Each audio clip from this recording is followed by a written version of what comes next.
तो कैसे हो फ्रेंड। तो आज मैं आप लोगों के लिए ऐसे किचन टिप्स के वीडियो लेके आई हूँ जो आपके बहुत ही काम आने वाली है। अगर आप लोगों ने ये वीडियो अभी तक नहीं देखा है तो ज़रूर देखिए, क्योंकि ये वीडियो आप लोगों की लाइफ बदल देगा। क्योंकि अब सर्दियाँ आ रही है और सर्दियों के लिए ये वीडियो आप लोगों के लिए बहुत ही यूज़फुल होने वाला है। क्योंकि इतनी भयंकर सर्दी में आपको बचाव भी तो करना है अपने लिए और अपने फैमिली के लिए और अपने छोटे छोटे बच्चों के लिए। तो इन वीडियो के थ्रू से मैं आप लोगों के लिए सर्दियों के लिए किचन टिप्स लेके आई हूँ, जिससे आपके पैसे और समय दोनों की ही बचत होगी। तो फ्रेंड, हम बढ़ते हैं हमारी फर्स्ट टिप्स की ओर, जो बहुत ही यूज़फुल है। अक्सर आप लोगों ने सबसे पहले हमारा टिप्स है इन सर्दियों में, तो ये है ब्लैंकेट या फिर आप चटाई कह दो। तो आपके घर में जो भी आप ओढ़ने के और बिछाने के होते हैं ना, कभी कभार बच्चे उन पे चाय गिरा देते हैं और कुछ ना कुछ खाना वाना गिरा देते हैं। तो अब इसको वॉश करना सर्दियों में बहुत ही मुश्किल हो जाता है, क्योंकि रगड़ना पड़ता है ब्रश से, साबुन से, हाथों से। इन सब के बिना मैं आप इसको वॉश करके दिखाऊंगी, वो भी एक मैजिक पाउडर की सहायता से। जो मैजिक पाउडर है वो हम घर पे ही बनाएंगे, और बड़े बड़े ब्लैंकेट होते हैं ना, उनको भी आप अपने घर पे आसानी से साफ कर सकते हैं। तो इसको बनाने के लिए मैंने लिया है ये डिटर्जेंट पाउडर लिया है। कौन सा भी चलेगा, अच्छा और सस्ता वाला भी आता है, वो भी ले सकते हो। उसमें आपको डालना है इनो। तो मैं इनो डाल रही हूँ, और चाहो तो नमक भी डाल सकते हो, या फिर आप है ना ये बेकिंग सोडा भी डाल सकते हो, पर मैं ले रही हूँ इनो। इनो और बेकिंग पाउडर बहुत ही अच्छा है एक साथ। ये जो होता है ना, बेकिंग पाउडर, इनो और ये डिटर्जेंट पाउडर, तीनों ही अगर मिक्स करके आप डालते हो ना, तो ये एक इतना अच्छा मैजिक जो हमारा पाउडर बनेगा ना, आपको बिल्कुल भी हाथ से रगड़ने की ज़रूरत नहीं पड़ती है। क्योंकि सर्दियों में कपड़ों में ना स्मेल से, ये जो हमारे चटाई वगैरह होते हैं ना, ओढ़ने के होते हैं, बिछाने के जो चादर बेडशीट वगैरह होते हैं ना, उसमें स्मेल बहुत जल्दी आने लग जाती है। तो डेली डेली तो हाथ लगा के आप धो नहीं सकते हो। तो आपको एकदम गर्म पानी लेना है। तो गर्म पानी आपको आधी बाल्टी कर लेनी है, और फिर मैं आपको बताती हूँ आपको करना क्या है। तो सबसे पहले आपको ध्यान से देखना है, बिल्कुल भी स्किप मत करना। अगर स्किप कर लिया तो जो आपको फ़ायदा मिलने वाला है वो नहीं मिलेगा। तो ये पाउडर आपको डाल देना है बाल्टी के अंदर। फिर वैसे ही पानी वापस आपको डालना है, क्योंकि वो थोड़ा मिक्स करना है, तो गर्म पानी रहता है तो हाथ तो डाल नहीं सकते। ये सब डालने के बाद जो भी आपको वॉश करना है उसको ऐसे इसके अंदर डाल देना है। जैसे मैं अपनी ये चटाई डाल रही हूँ, पर इसको पूरा आपको है ना गलाना है। जो भी पाउडर वगैरह डाल रहे हो उसको गलाना है। तो ये देखो, ये वाला है ना जो कुछ गिर गया था इसके ऊपर, जो नहीं निकल रहा था, और ये बहुत मैली हो गई है, क्योंकि इसको है ना पूरा फैला के ब्रश लगा के साफ करना पड़ता है। तो इस बार मैंने कहा ये वाली ट्रिक्स अपनाती हूँ, कैसे साफ होता है, और भी आपको रिजल्ट मिलेगा बहुत ही अमेजिंग। और ये देखो कितना है ना, ये मेकअप वाला था, जो फाउंडेशन होता है ना, वो गिरा दिया था मेरी बेटी ने। तो वो निकल ही नहीं रहा था, बहुत कोशिश की थी। तो अभी मैं आप लोगों को इसको ना रगड़ के दिखाऊंगी। इतना भी नहीं, मतलब ये पानी में भीगने के बाद अच्छे से साफ हो जाता है फ्रेंड। बिल्कुल भी ज़्यादा नहीं रगड़ना पड़ता है। तो ये देखो, इसी तरीके से मैं आपको आपके सामने दिखा रही हूँ। ब्रश भी लगाने की ज़रूरत नहीं पड़ती है।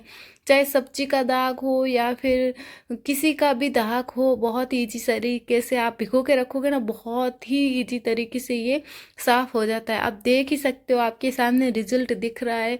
बिल्कुल भी आपको ब्रश लगाने की ज़रूरत नहीं है। ये पाउडर बहुत ही कमाल का होता है, आप देख सकते हो। और तो मैं इसको 10 मिनट भिगो के रखूँगी, फिर इसको पानी से निकाल के साफ़ कर लूँगी। और मैंने अभी ही इसको डाला है, और डालते ही देखो इसका पानी देखो कितना गंदा हो गया है। क्योंकि जो पाउडर हमने मिक्स करके डाला था ना, वो इसके अंदर जितनी भी गंदगी है ना, उसको छुटाने के लिए ही होता है। ये देखो कितनी जल्दी है ना, अभी डाला था और इतना गंदा पानी हो गया है। तो बहुत इसके अंदर, मतलब ये इनो और बेकिंग जो हमारा ये डिटर्जेंट पाउडर होता है ना, यही काम करता है, जो जल्दी जल्दी दाग होते हैं ना उनको छुटा देते हैं। तो फ्रेंड, कैसी लगी ये वाली टिप्स। और फ्रेंड, हम बढ़ते हैं हमारी नेक्स्ट टिप्स की ओर।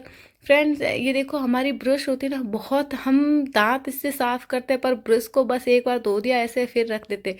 तो इससे ना हमें पता नहीं चलता है, पर इसके अंदर भी बहुत सारे कीटाणु वगैरह रहते हैं, जो हमें साफ करने की ज़्यादा और ज़्यादा हमारे मुंह में फैल जाते हैं।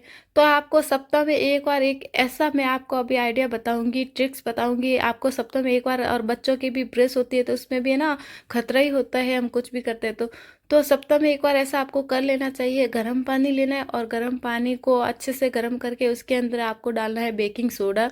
बेकिंग सोडा हमेशा ना किसी भी चीज़ को क्लीन करने का काम करता है और ये हमारे लिए बहुत ही फ़ायदेमंद होता है। और ये बेकिंग सोडे को डालने के बाद इसमें मिक्स कर लो और सारी ब्रश को 10 मिनट 5 मिनट ऐसे रख दो। जितना रखोगे उतना ही अच्छा रहेगा। एकदम ज़्यादा पानी में नहीं रखना है, गर्म पानी में नहीं रखना है, थोड़ा गर्म होना चाहिए। फिर आपको एक दूसरे को आपस में ऐसे रगड़ना शुरू करना है। इससे क्या होता है, इसके दांतों के बीच में जितनी भी गंदगी होगी वो बाहर आ जाएगी। वैसे तो पानी में डालने से ये अच्छे से साफ़ हो जाती है, क्योंकि इसमें ना बहुत जो हम टूथपेस्ट यूज़ करते हैं ना, वो पेस्ट इसके अंदर ही पड़ा रहता है। आप कभी भी अपनी ब्रश के अंदर देखना, जहाँ से इसकी दांतों की जड़ें हैं वहाँ पे बहुत सारी पेस्ट रहता है, वो अच्छे से नहीं निकल पाता है। गर्म पानी में डालोगे ना वो अच्छे से निकल जाता है। फिर आपको टूथपिक लेनी है या फिर कुछ भी आपको स्टिक लेके इस तरीके से करोगे ना तो इसके अंदर की सारी गंदगी निकल जाएगी और फिर आपकी ये जो ब्रश अच्छे से साफ़ हो जाएगी। आपको सप्ताह में एक बार ऐसा करोगे ना तो आप लोगों के लिए ही सही रहेगा। मैं तो इस सप्ताह में एक बार तो ऐसा करती हूँ, जिससे ना ये बहुत ही क्लीन रहती है और हमारे फ़ायदे के लिए ही होती है और हमारे जो कैविटी वगैरह है ना वो भी ज़्यादा हमारे दांतों में नहीं रहती है, क्योंकि हम दांत साफ़ कर लेते हैं तो इनको भी तो साफ़ करना बनता है ना। तो फ्रेंड, कैसी लगी ये वाली टिप्स कमेंट करके ज़रूर बताइए। हम बढ़ते हैं हमारी नेक्स्ट टिप्स की और, जो बहुत ही आप लोगों के लिए यूज़फुल होने वाली है। और इन छोटी छोटी टिप्स के लिए फ्रेंड आप बिल्कुल भी स्किप मत किए और कंटिन्यू हमारा वीडियो देखिए।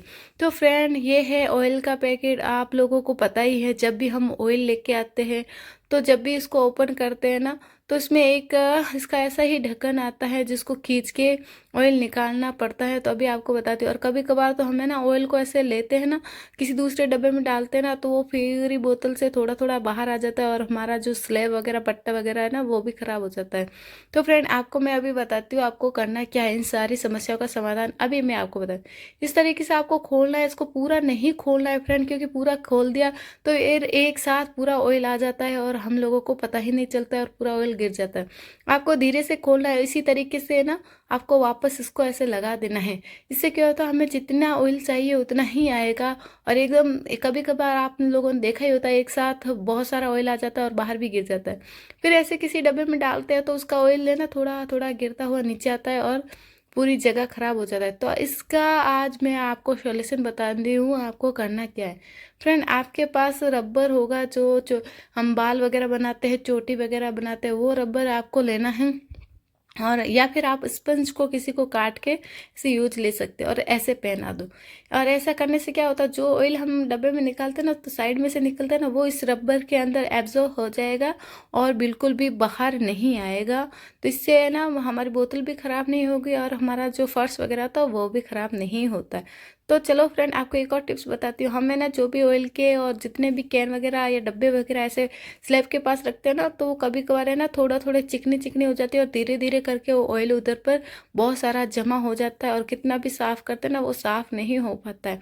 तो फ्रेंड, आप लोगों को क्या करना है, मिठाई के डब्बे होते हैं ना या फिर कोई भी और ऐसी तरीके से पैकेट होता है, वो रख दो और उसके अंदर रखोगे ना तो हमारे लिए बहुत ही ईजी एक काम हो जाता है और फट से हम पोछा भी लगा सकते हैं और ऑयल भी इधर स्लैब पे नहीं बिखरा हुआ रहता है। तो फ्रेंड, आपको कैसी लगी ये वाली टिप्स, ये भी हमें कमेंट करके ज़रूर बताना। मैं इतनी बार पूछती हूँ तो आप नहीं बताते हो। तो फ्रेंड, हमारी नेक्स्ट और लास्ट टिप्स है जो बहुत ही यूज़फुल है और आज हम इस धागे की वजह से पूरे घर के बर्तन धोएंगे। क्योंकि फ्रेंड, अब आ रही है, इतनी ठंड पड़ रही है और ठंड में रात को बर्तन धोने में सबको बाहर आता है। और क्योंकि पूरे दिन से रात का पानी ज़्यादा ठंडा होता है और फिर हमारे हाथ भी ख़राब हो जाते हैं। कभी कभार मेहंदी भी लगी हुई रहती है तो बर्तन धोने में बहुत भार आता है, जोर आता है, ऐसे लगता है क्यों हमें बर्तन धोने के लिए बोल दिया। तो आपको क्या करना है, एक प्लास्टिक का कवर लेना है और इस तरीके से आपको पहन लेना है और इस धागे की मदद से आपको इसको बांध देना है। ऐसा करने से क्या होता है कि हमारे हाथों में पानी नहीं लगेगा और ठंड भी नहीं लगेगी और हमें बिल्कुल भी एहसास भी नहीं होगा। ये आप डेली इसे यूज नहीं कर सकते, कभी कभार इमरजेंसी में यूज कर सकते हैं, तो ये हमारे लिए बेटर रहेगा। आपको क्या करना है, दूसरे हाथ में भी है ना पहन लेना है। आपको रबर लगा देना है या फिर धागा लगा देना है। रबर लगाने से भी इजी हो जाएगा। फिर आपको फटाफट अपने घर के सारे बर्तन हैं जो साफ़ कर सकते हैं। इसी तरीके से आप अपने घर में पोछा भी लगा सकते हैं और भी आप है ना कोई भी काम कर सकते हैं। इस तरीके से आप अपना टॉयलेट भी साफ़ कर सकते हैं, क्योंकि ये हार्पिक हम जब ये हमारा वॉश बेसिन साफ़ करते हैं ना, तो हार्पिक डाल के वॉश बेसिन साफ़ करते हैं तो हमारे हाथ ख़राब हो जाते हैं फ्रेंड। तो आप है ना वॉश बेसिन कभी भी साफ़ करो ना, तो हार्पिक डाल के और इस तरीके से कवर पहन के अपने वॉश बेसिन को साफ़ कर सकते हैं। फ्रेंड, कैसी लगी आप सबको हमारी आज की टिप्स? अगर अच्छी लगी है तो लाइक शेयर और सब्सक्राइब हमारे चैनल को ज़रूर कर दीजिए फ्रेंड। और फिर मिलते हैं आपको एक नए वीडियो के साथ। आज ले रहे हैं हम आपसे विदा। और देखिए हमारे हाथ है जो एकदम सूखे सूखे हैं, और फिर आपको ये कवर खोल देना है और फिर इस कवर को संभाल के रखना है, फिर किसी दिन हमें काम आ सकते हैं। तो ये देखो मैंने तो बर्तन साफ कर दिए, अब आपकी बारी है, चलिए जल्दी।